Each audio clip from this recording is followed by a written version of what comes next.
There's an older Japanese proverb that says, the nail that sticks out will get hammered down.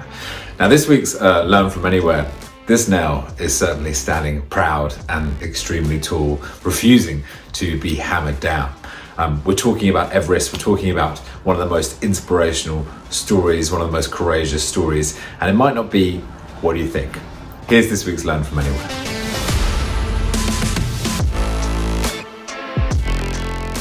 When we think about Everest, you might think about the first person to climb Everest, who was Edmund Hillary in May of 1953. But this Learn From Anywhere, it starts 22 years after Edmund Hillary's climb, and it starts with an inspirational story of Junko Tabei. Junko Tabei was the first woman to successfully climb and summit Mount Everest in May of 1975.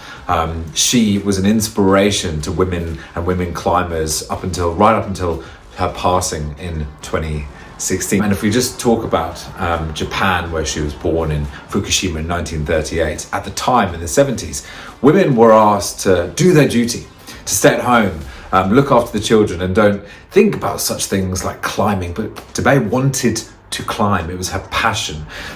So when she was told no, of course, she found that inner passion and she decided to go on her own journey. She went to climbing club after climbing club who refused her time and time again. So she sought her own club and she built a team of 15 female climbers who would take on and tackle Everest. And Tabei was the only one to summit. On her hands and knees, she crawled and persevered to get to that very peak. An incredible inspiration and some fascinating insights have come out of Tabei's journey and story. Not only did Tabei climb Mount Everest, but she was also the first female to climb the 7 peaks. And as I mentioned before, has then gone on to inspire hundreds and thousands of female climbers. How can we take the life of Junko Tabei and apply that into some key learnings into our organizations? Well, for me, there are 3 areas that I think we can take this inspirational story, take the learnings, and then elevate the lives for our employees everywhere. The first one is how starting a very small movement can potentially change the world. Now, this was an incredible story of bravery, of heart, of triumph. No one was going to push that 5-foot nail down to achieve her goals of climbing Everest. But within our organizations, we all have passions and desires and things that we want to improve on. And sometimes it just takes self-belief to start a movement and you can create real big organizational change. The second area here is allyship for me. Within your organizations, if you truly want to create fellowship amongst your people, then you need to understand what their passions are.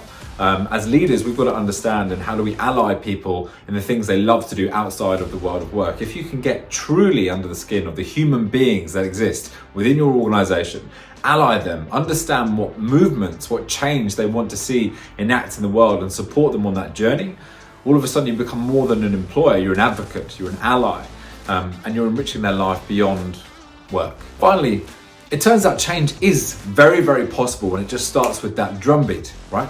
If a field or an area within where you're working has been dominated by one specific demographic, don't think that change is impossible. You've just got to start the movement. Start with passion, and all of a sudden you build followers. Think about Tabei's story and how she created 15 followers that went with her to help her persevere to get to that summit.